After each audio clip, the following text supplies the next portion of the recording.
Hello everyone, this is Kush Anchilya. I am currently pursuing my BTech in Computer Science and Engineering of National Institute of Technology NIT के itself.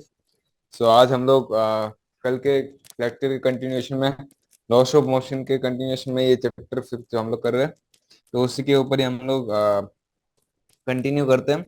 तो last हम लोग कल 24 तक देख ही लिए थे, आज 25 जो कि उससे शुरू करते हैं हम लोग। तो जो क्या क्वेश्चन है, why are mountains road generally made winding upwards rather than going straight up.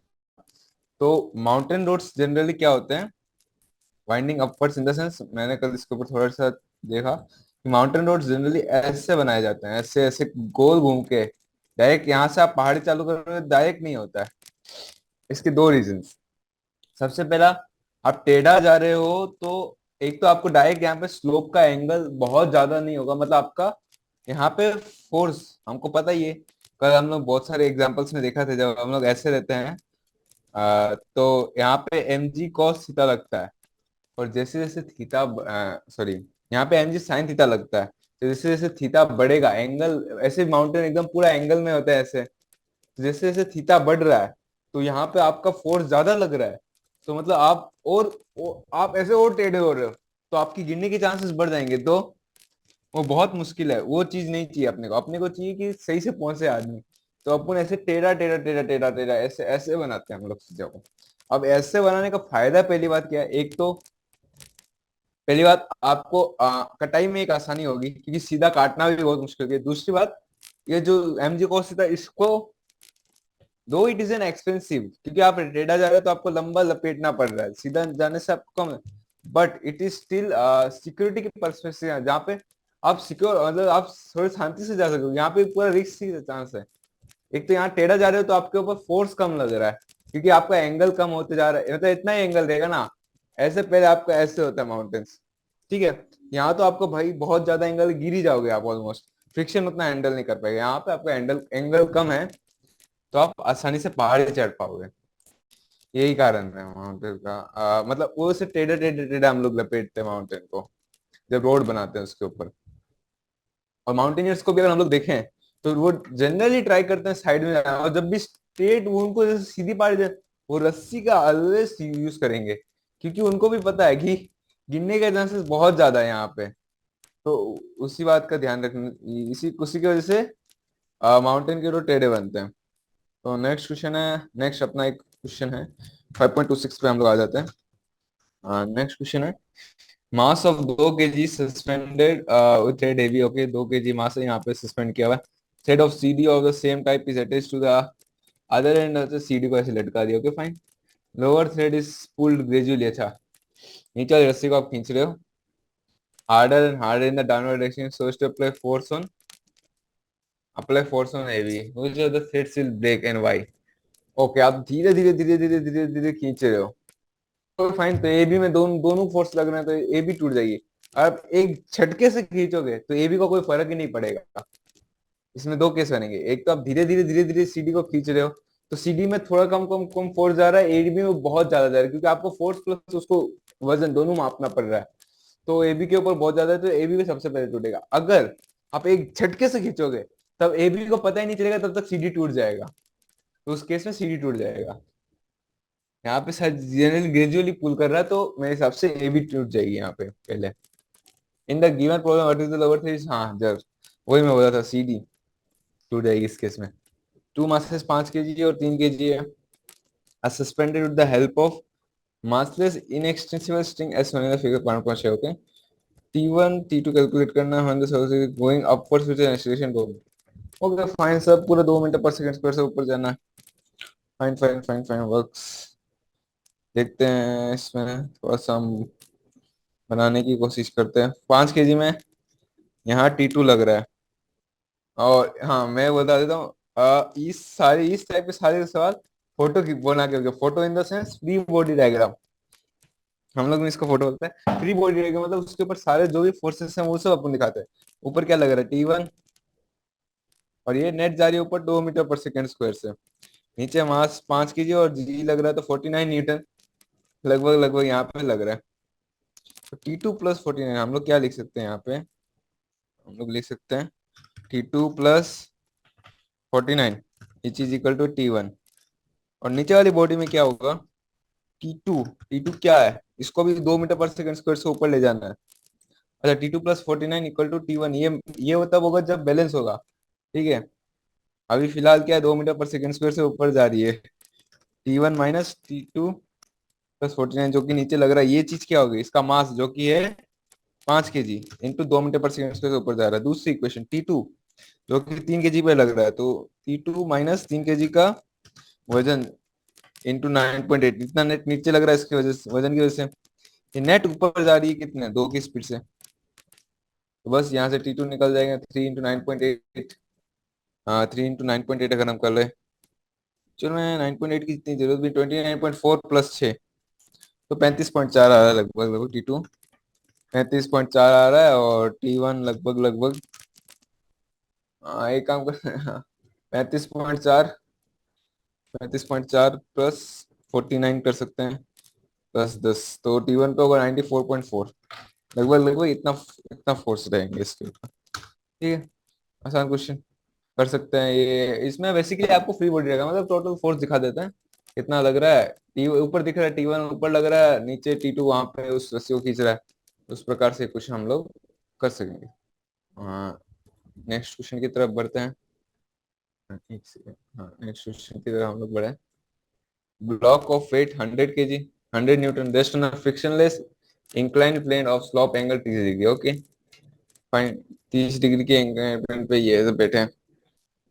Frictionless is flexible cord attached to A passes over frictionless pulley and is connected to this one of block P W say when the weight force the system is in equilibrium. Easy। सबसे पहले देखते हैं, P के ऊपर नीचे उसका wait लग रहा है और खाली ऊपर टेंशन उसको सपोर्ट दे रहा है, तो मतलब tension definitely equal to weight है। अब सबसे बड़ा जो इम्पोर्टेंट चीज होगा वो होगा ए के ऊपर खेलना। ए के ऊपर क्या क्या लग रहा है, एक तो पहली बात फ्रिक्शनलेस बोल दिया, सबसे सुंदर बात बोल दी, इससे सुंदर बात हो नहीं सकती।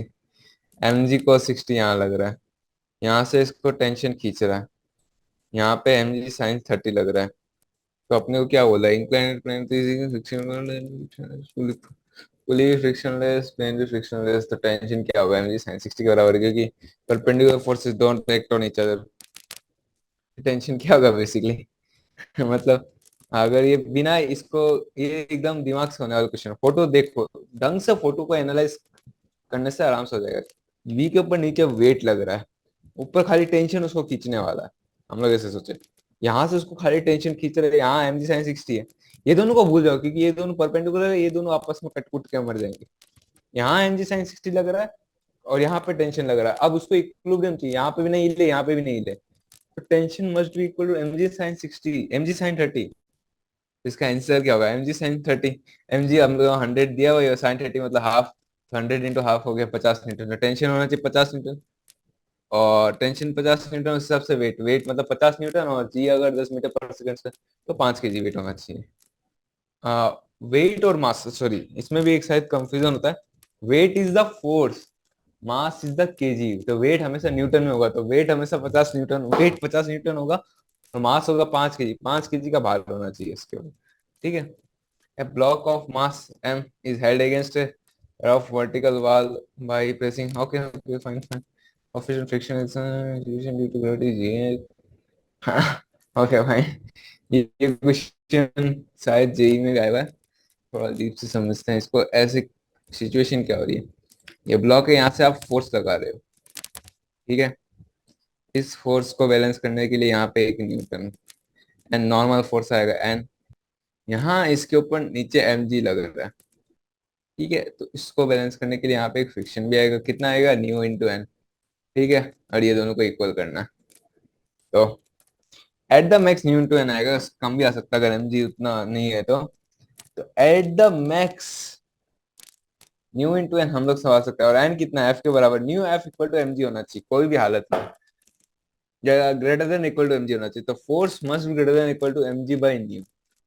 कैलकुलेट द मिनिमम फोर्स, तो वही होगी एम जी बाई न्यू, तो एटलीस्ट लगाना पड़ेगा। ठीक है, एसओ के जी गन फायर्स एक्सक्यूशन के अगर हम लोग चले, ठीक है, 100 kg गन फायर से बॉल 1 kg हॉरिजॉन्टली फेंक रहे, ठीक है, cliff of height 500 metre, see force on the distance of 400 metre from the bottom of the cliff. Okay okay okay, fine fine fine. ये बहुत अच्छा क्वेश्चन है। ये प्रोजेक्टाइल मोशन के वो बेसिकली क्वेश्चन है। ओके यार, इसमें देखते हैं। यहाँ से आपने एक बुलेट थी, उसको मारा, ये 400 मीटर जाके दूर गिर गई। सबसे पहले अपने को क्या निकालना आना चाहिए? रेंज। कितना दूर ये जाएंगी, कितना दूर ये जा रही है। रेंज का फॉर्मूला u² / 2mg होता है शायद, मेरे को जहां तक याद है। u²/2g। u²। तो अपने को हाइट दिया हुआ, बेसिकली हम लोग हाइट से निकाल सकते हैं एस। तो अगर कभी फॉर्मूला भूल जाओ आप, चलो ये ट्रिकी बता देता हूँ मैं। तो यहाँ पे बेसिकली क्या हो रहा है, हाइट जेड जीरो होती है, एस कितना डिस्टेंस के कितना किया हाइट, वाई में हमेशा जीरो थी, तो हाफ यानी कि 0.5, जी नीचे लग रहा था, इंटू टी²। हाँ, v²-c²=2s लगा सकते हैं क्या? एस अपने को ये डिस्टेंस नहीं पता। ओके फाइन, 40 + 80, चलिए नीचे वेलोसिटी। ओके ओके फाइन, तो s equal to half g टी²। एस अपने को पता है कितना, कितनी हाइट है अपने को, बेसिकली वर्चुअल डिस्टेंस निकालना है। फाइन, ठीक है फाइन। वर्चुअल डिस्टेंस, हाइट है अपने पास 400 मीटर, हाइट है 500 मीटर, हाफ हो गया 1000 मीटर, डिवाइडेड बाई जी हो गया 10, तो टाइम हो गया 10 सेकेंड, इक्वल टू 10 सेकेंड लगा। 10 सेकेंड में वी वेलोसिटी से उसने कितना, 400 मीटर ट्रेवल किया ना, फोर्स ऑन ग्राउंड है 400 मीटर, तो 400 मीटर उसने ट्रेवल किया है। V V UT minus half. अच्छा एसिलेशन तो नेट जीरो, ये क्योंकि इधर तो एसिलेशन लग ही नहीं रहा है, तो 10 सेकेंड बचा है, तो यू इक्वल टू कितना हो गया, 40 मीटर पर सेकेंड से यहाँ से छूटा गया है। मतलब क्या हो रहा है, यहाँ से 40 मीटर पर सेकेंड से ये निकला है, तो यहाँ पे पीछे 40 मीटर पर सेकेंड, तो मोमेंटम नेट जीरो होना चाहिए। अब 100 kg बॉल है, अगेंस्ट फायर है बॉल ऑफ 1 kg की बॉल है जो 40 मीटर पर सेकेंड है, तो 100 kg के गन पे रिकॉइल वेलोसिटी निकालनी है अपने को। फाइन, बहुत इजी चीज है। दोनों का मोमेंटम कंजर्व कर देते हैं। अब अपने को पता है ये 40 मीटर पर सेकेंड से जा रही है यहाँ पे, तो यहाँ पे इसका मोमेंटम अगर हम लोग कंजर्व करें, मोमेंटम कंजर्व करें, तो 100 kg वाली चीज का वेलोसिटी निकाले, जिसको इक्वल टू 1 kg वाली चीज जो कि जा रही थी 40 मीटर पर सेकेंड पे। बस यही था इक्वेशन। 2.5 मीटर पर सेकेंड, सॉरी ढाई नहीं होगा, 4/4, तो 0.4 मीटर पर सेकेंड इतने से रिकॉइल करेगी वो। देखो ज्यादातर क्वेश्चन होंगे वो वीक, वो 6 क्वेश्चन जो कल मैंने लिखवाए थे उससे एक मोमेंटम कंजर्वेशन, बस ये चीज मतलब घूम फिर के वहीं फंसना, कांटा अपना, कांटा वहीं फंसेगा, और उसके अलावा कांटा फंसने का कोई चांस ही नहीं है। नेक्स्ट क्वेश्चन अगर हम लोग देखें 5.32, ठीक है एक्स टी दे दिया, वाई टी दे दिया, फाइन फाइन फाइन। यहाँ पे स्लो, अच्छा एक और बढ़िया बात बताता हूँ। यहाँ पे dx/dt अपने को पता है वेलोसिटी होती है, और D D double double differentiation of x. यहाँ पे देखो क्या है, स्लोप कांस्टेंट है। थोड़ा सा ध्यान से सुनना ये बात, slope is constant throughout the time period. इतना इसका मतलब क्या, velocity is constant throughout the time period, means there is no change in acceleration, there is no change in velocity, means the acceleration is zero. I repeat, there is in xt graph the slope is constant throughout the graph. That means slope is what, dx/dt, which is equal to जो angle का tan theta है, which is equal to the velocity, it is constant throughout the graph. It means the velocity is constant throughout the time period in x direction. It means the acceleration is zero in x direction. Y direction में देखो slope change हो रही है, curve change हो रहा है। अगर can't मान लो, अगर स्ट्रेट लाइन है मतलब वेलोसिटी कांस्टेंट है, एक्सीलरेशन जीरो है। स्ट्रेट लाइन के अलावा कोई भी कर्व आ जाए मतलब एक्सीलरेशन जीरो नहीं है उसका। ये तो गांड बांध लेने वाली बात है, ठीक है। तो एक्स डायरेक्शन में एक्सीलरेशन जीरो है, वाई डायरेक्शन में स्लोप चेंज हो रहा है। स्लोप स्लोप मतलब डबल डिफरेंशिएशन, ठीक है, rate of change of slope. Slope किस ताकत से चेंज हो रहा है वो अपन निकाल सकते हैं, फाइनल वेलोसिटी माइनस वो, उसका डबल डिफरेंशिएशन करना, ठीक है। अब आते क्वेश्चन के ऊपर। एक्स टी वाई टी ग्राम दिया हुआ है, 2 डायमेंशन है, particular mass 500 kg, force direction and magnitude रखेगा। डायरेक्शन तो पता ही, वाई डायरेक्शन ऑफ फोर्स लग रहा है, अब कितना लग रहा है इसका पहला differentiation rate of change of slope, यहाँ पे rate of change of slope का वही होगा अपना acceleration, rate of change of Y position is velocity. तो अपने को बेसिकली क्या निकालना है, ये कर्व, कर्व देख के तो ये y equal to T square वाला कर्व लग रहा है मेरे को। तो y equal to T square थोड़ा सा गेस कर सकते हैं हम लोग अगर हम लोग ध्यान से देखें। तो इसका डबल डिफरेंशिएशन करना है, तो double differentiation D Y by D T, ये क्या होगा 2y। फिर से डबल डिफरेंशिएशन करते हैं, D two Y by D T square जो कि होगा 2। तो बेसिकली या फाइन ये कर सकते हैं हम लोग। यही ऐसे ये हो गया एक्सीलरेशन। इसको मास से मल्टीप्लाई कर देते हैं, मतलब आधा केजी मास है उसका। तो फोर्स कितना हो गया, फोर्स हो गया 1 मीटर पर सेकेंड, एक न्यूटन फोर्स, सॉरी मीटर पर second. Five, fine fine fine fine. Works next question के ऊपर अगर हम लोग आगे बढ़े, 5.6 है नेक्स्ट क्वेश्चन हमारा। A person is acceleration upwards with acceleration 2 metre per second से जा रहा है, तो उससे पॉइंट बोलते के लिए upwards with speed 20 metre. Okay fine, 20 metre per second से रोकते हैं क्या उसने, how much time for breaking then, okay okay fine. Acceleration is always transfer, ground मान लेने वाली बात है। यहाँ पे इसने इसको 20 मीटर पर सेकंड से भेजा है, किंतु खुद वो 2 मीटर पर सेकंड से जा रहा था। तो फिर से 20 हो गया, मतलब 20 पर सेकंड से ऊपर भेजा इसने, खुद 2 से ऊपर जा रहा था। तो 2 का यहाँ पे लगेगा, 10 यहाँ पे लगेगा, तो 8 इफेक्टिवली 8। एक मिनट छोड़ दिया ना, मेरी रिस्पेक्ट में अगर देखें, एक्चुअल में fall back into his hand, क्योंकि वो भी डिस्टेंस ट्रेवल कर जाएगा तब तक।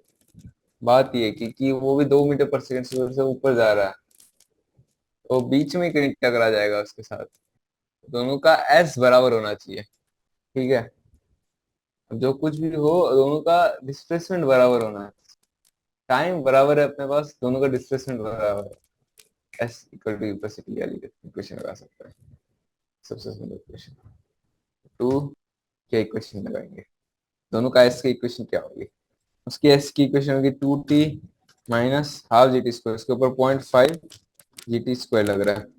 उसकी एस की इक्वेशन क्या होगी, वो 2 मीटर पर सेकंड स्क्वायर से ऊपर जा रहा है, दो हाफ 0.5 इंटू 2 टी स्क्वायर, मतलब टी स्क्वायर हो गया, और यहाँ पर 0.5 इंटू 10 यानी 5 टी स्क्वायर हो गया। हाँ टी स्क्वायर 6 टी स्क्वायर हो गया, तो 2t equal to 6 6 T square. तो हाँ टी इक्वल टू 3 आ गया, और टी इक्वल टू 1/3 आ गया। ठीक है, अपने को क्या निकालना है, टाइम टाइम टाइम से इक्वल टू 1/3 लगा सकते हैं। Fine fine fine works. Next है long answer types question L. ठीक है, देखते हैं। There are three forces F1, F2 are acting on body, all acting on a point P. Okay. The body is found to move with uniform speed, मतलब F1, F2, F3 तीनों सो गए, एक दूसरे को काट पीट के मार कूट गए। यहाँ पे जैसे भी लग रहे हैं को प्लेनर तो होंगे, अगर एक भी नॉन को प्लेनर हुआ, दो नॉन, देखो 3 दे दिया ना, हमेशा ओड इवन ओड दे दिए, तो कैंसिल करने के लिए कम से कम दो तो चाहिए, एक फोर्स लग रहा है तो उसको कैंसिल करने के लिए और एक कम से कम लगेगा।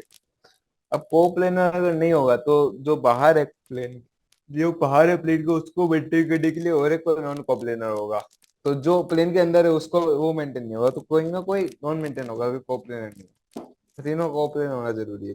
दूसरी बात, so that the torque acting on the body at about any point is, ये तो सत्य है भाई, कहीं भी जहाँ पे टॉर्क तो जीरो ही होगा, वरना तो फिर बॉडी घूमने लगेगी, रेस्ट में ही काम है। रेस्ट बोल दिया मतलब सब रेस्ट, सब सॉरी है वो, मतलब उसका कोई काम नहीं। तो फोर फोर टू फोर सब खत्म। नेक्स्ट और 5.35 when a body slides down, from rest along with smooth inclined plane making angle of 45 degree with the horizontal, it takes time t. When the same body slides down from the rest rough inclined plane, making the same angle through the same distance, it sits in, that is a, हाँ fine. हाँ हाँ हाँ हाँ हाँ।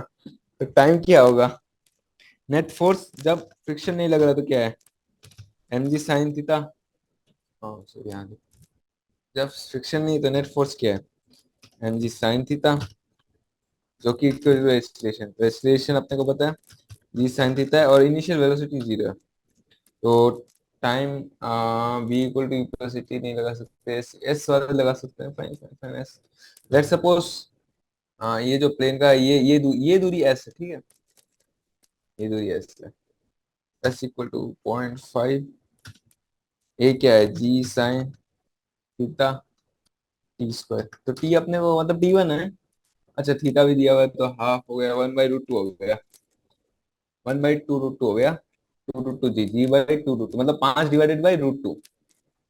तो S √2 को 1.4 लिख देते, 1.4 s divided by 5 equal to t, टी2 स्क्वायर, टी वन स्क्वायर, ठीक है। सेम चीज उसमें क्या होगा, m g sine theta minus mu m g cos theta होगा जब फ्रिक्शन होगा, सेम चीज g sine theta minus mu cos theta हो जाएगा। तो उसमें क्या होगा, एस इक्वल टू सेम चीज, एस तो दोनों में बराबर है, तो एस इक्वल टू क्या होगा, 0.5 जी साइन थीटा माइनस न्यू जी कोस थीटा, सबसे बड़ी important बात है, टू स्क्वायर, जी को 10 मान लेते हैं तो 5 आ गया, 5 तो इक्वल टू में 5 आ गया। हाँ साइन थीटा 1/5 डिवाइडेड बाई 2 कर देते हैं, 5 डिवाइडेड बाई 1.4 कर देते हैं, 1 - न्यू आ गया ना, न्यू दिया हुआ है क्या, माइनस न्यू। अच्छा अपने को एक चीज और दी हुई है, टी टू और टी1 में कोई रिलेशन दिया हुआ है, तो ये पीटी है ना, तो P square capital T square, ठीक है, दोनों को डिवाइड मार देते हैं, क्या आएगा 1.2, 1 न्यू 1 - यू पी, ये चीज क्या इक्वल टू 1 है, तो न्यू ऑब्वियसली कैलकुलेट हो ही गया, mu equal to 1 - 1 divided by question 5.36 वगैरह हुआ है, vx vy का जो diagrams for the unit of mass find the force of the function, acceleration क्या है, वेलोसिटी टाइम का फर्स्ट, फोर्स अपने को निकालना है, यहाँ तक में एक्सीलरेशन क्या आएगा, मास से मल्टीप्लाई कर देते हैं, यूनिट और यूनिट मास, मास बना तो फोर्स इक्वल टू एक्सीलरेशन हो गया। यहाँ तक का एक्सीलरेशन क्या है, ये दूरी एक है, ये दूरी 2 है, तो टेन थीटा क्या होगा, 2/1, 2 मीटर 2 न्यूटन यहाँ पे फोर्स लग रहा है, सेम भाई गिर गए यहाँ पे, तो यहाँ पे भी 2 न्यूटन फोर्स लग रहा है, यहाँ पे सेम, यहाँ से 1 सेकेंड में ऊपर गया तो 1/1 इक्वल टू 1 न्यूटन फोर्स लगा, यहाँ पे वेलोसिटी स्लोप कांस्टेंट हो गया, स्लोप कांस्टेंट हो या जीरो चलेगा, मतलब यहाँ पे फोर्स जीरो हो गया, तो यहाँ पे 1 न्यूटन फोर्स लग रहा था, यहाँ पे 2 न्यूटन लग रहा था पहले 1 सेकंड तक, बाद में 1 सेकंड बाद मर गया 1 सेकंड बाद, तो एफ एक्स अपन बोल सकते हैं, F x equal to 1 newton, T less than 1 second, या लेस देन इक्वल टू मत बोलो, 1 सेकेंड, और equal to 1, F x equal to 1 newton नहीं 2 newton, -2 newton, T greater than 1 second and less than 2 second, obviously less than 2 second, हाँ less than 2 second, ठीक है, हाँ 1 second 2 second, ठीक है, ओके फाइन, तो एफ वाई अपन देखें, एफ वाई वही मतलब ये टी ग्रेटर देन 1 सेकेंड के लिए तो जीरो है, टी ग्रेटर देन 1 सेकेंड के लिए तो जीरो है, और टी लेस देन 1 सेकेंड के लिए obviously 1 newton, T less than 1 second, fine works, ये था 5.36, 5.37 पर हम लोग जाए, या racing car travels on track without breaking ABC DFA, ABC circular arc, ABC circular arc, okay fine, दो दो दो आर का रेडियस है, CD and FA, D and FA are straight paths of length R, and DEF are straight paths, CD and FA are straight paths, CD radius 2 आ गया, CD and FA are straight path, length R and DF is circular, देखो ABC एक circular arc है, तो उसको time total distance कितना है, friction 0.1 into M G लगेगा, 0.1 into M G लगेगा, और कुछ दिया हुआ है, maximum speed of the car इस 50 मीटर से, अच्छा अच्छा ठीक है कोई बात नहीं, अपन फ्रिक्शन हिसाब से चलते रहेंगे ना, अच्छा स्पीड ऑफ द कार दे तो हमेशा हम लोग मेंटेन करेंगे ऐसे कि 50 मीटर पर, ठीक है, इसमें कोई फ्रिक्शन का कोई खास काम है नहीं, इन द सेंस, हाँ सीडीएन ऐसे दिया हुआ ये सर्कुलर आर्क है, तो 50 मीटर पर सेकंड से, विदाउट 50 मीटर पर सेकंड से हम लोग अगर कांस्टेंट पे चल पाए तो अपन को 2πr लगा देना basically, 2 pi r divided by distance हो गया डिवाइडेड, अच्छा सॉरी, टाइम कितना होगा, v डिवाइडेड बाई s। ये अपने को 50 दिया हुआ है, ये बस 2 पाई r दिया हुआ है।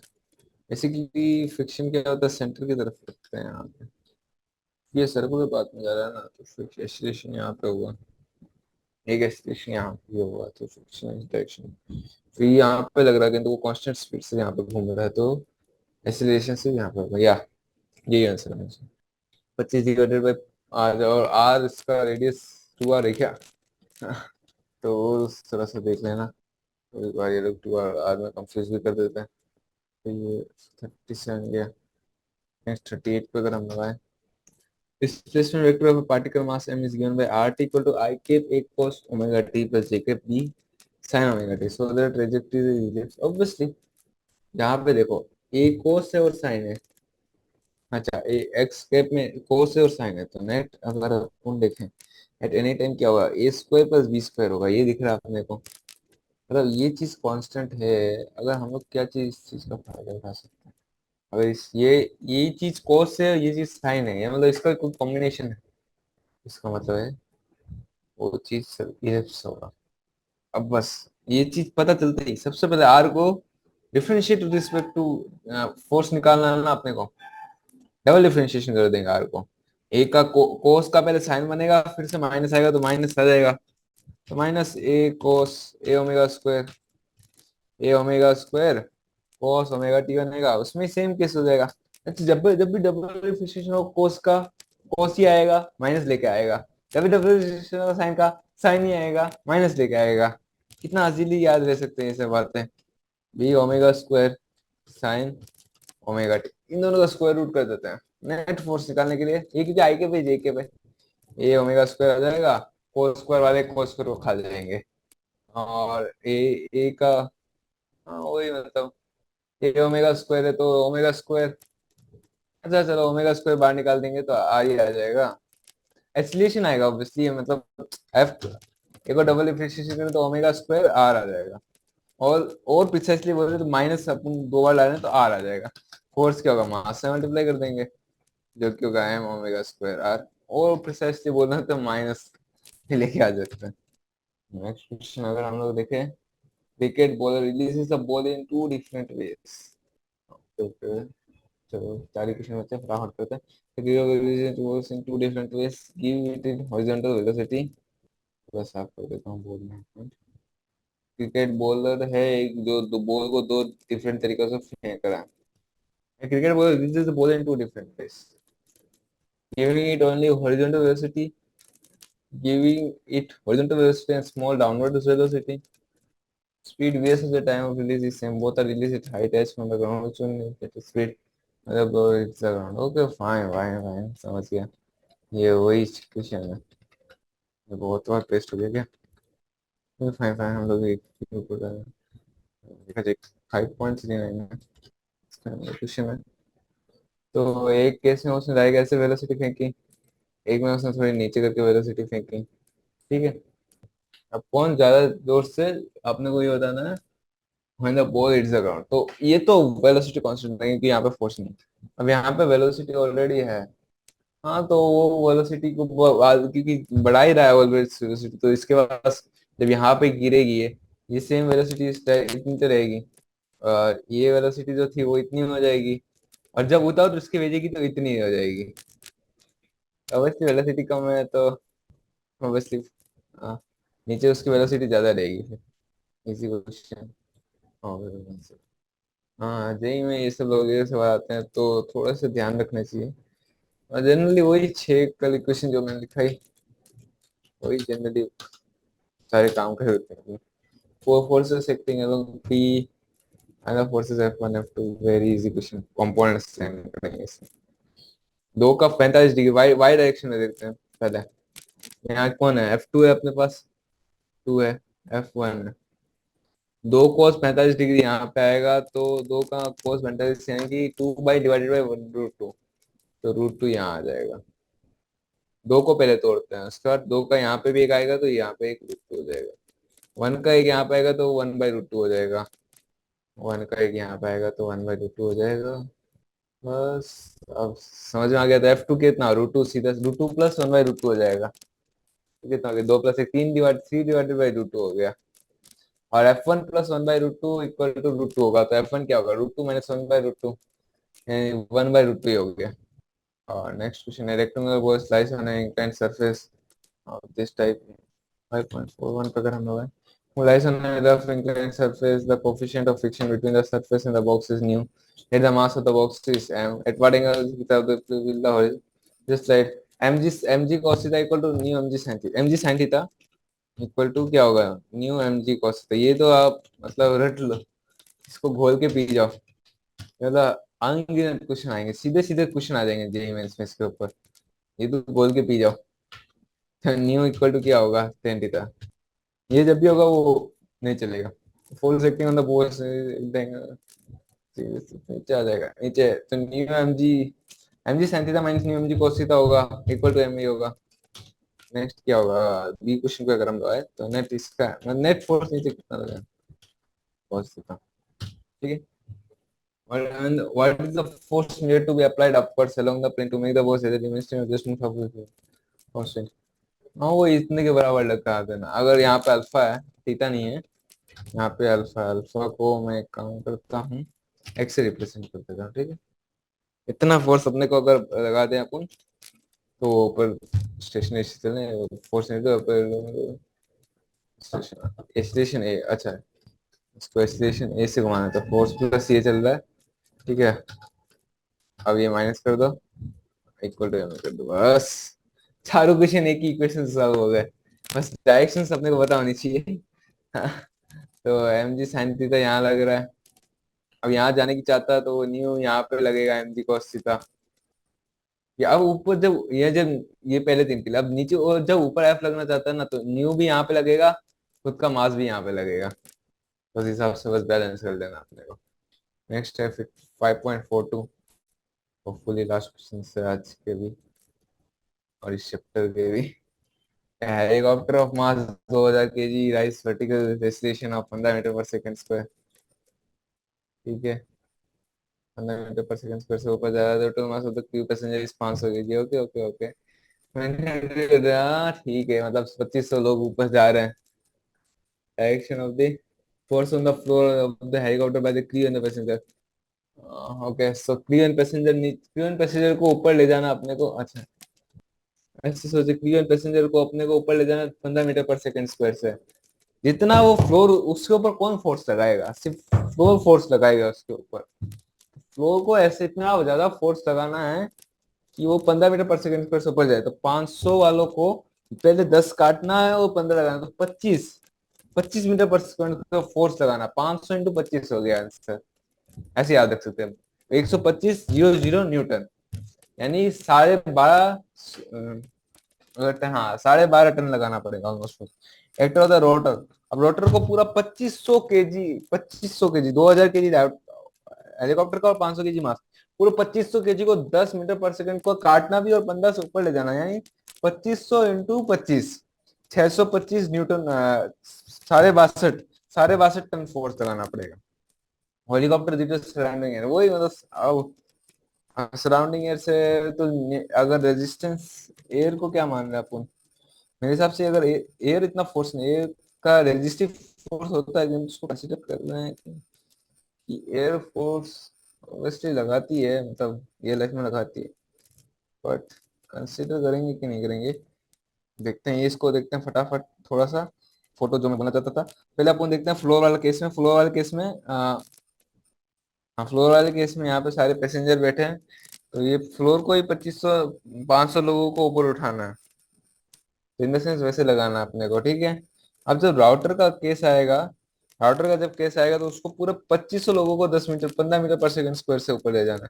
फ्लोर को खाली 500 केजी को 15 मीटर पर सेकंड स्क्वायर से ऊपर ले जाना है। तो क्या होगा आंसर, फ्लोर को 500 को 15 मीटर पर सेकंड स्क्वायर से जाना है, तो इसका आंसर क्या होगा, 15 प्लस नीचे जो उनका वेट लग रहा है ग्रेविटी की वजह से, वो 10 मीटर पर सेकंड स्क्वायर, ये होगा फ्लोर का। और किंतु राउटर को 2500 केजी को उसको 15 प्लस 10 के हिसाब से लेके जाना। तो ये होगा, ये का आंसर कितना हो गया, 25 इंटू 5 125, 0.00 न्यूटन यानी कि लगभग, हाँ वही किलो न्यूटन कर देना, 2500 × 25 यानी कि 62500 न्यूटन, इतना फोर्स लगाना है। ये राउटर को लगाना है, ये फ्लोर को लगाना है। और basically force on the helicopter surrounding है, ऑब्वियसली लगेगा, वो रेजिस्टिव एयर होता है तो ऑब्वियसली लगेगा। ऐसे जनरली जीरो होगा क्योंकि वो हेलीकॉप्टर खाली ऊपर जा रहा है ना, तो सराउंडिंग से अगर फोर्स लगेगा तो हेलीकॉप्टर ऐसे ऐसे ऐसे ऐसे मूव करेगा। जनरली हम लोग देखते भी हेलीकॉप्टर ऐसे ऐसे मूव करता है, किंतु यहाँ पे हम लोग नहीं मान रहे कि हेलीकॉप्टर खाली वर्टिकल में जा रहा है तो सराउंडिंग एयर की वजह से जीरो। ठीक है, तो I hope you have learn something new. और इसी के साथ एक से, ओके फाइन, तो आई होप आप लोगों को कुछ नया सीखने को मिला होगा। और इसी के साथ thank you for listening to me, और सीखते रहिए इसी के साथ, थैंक यू।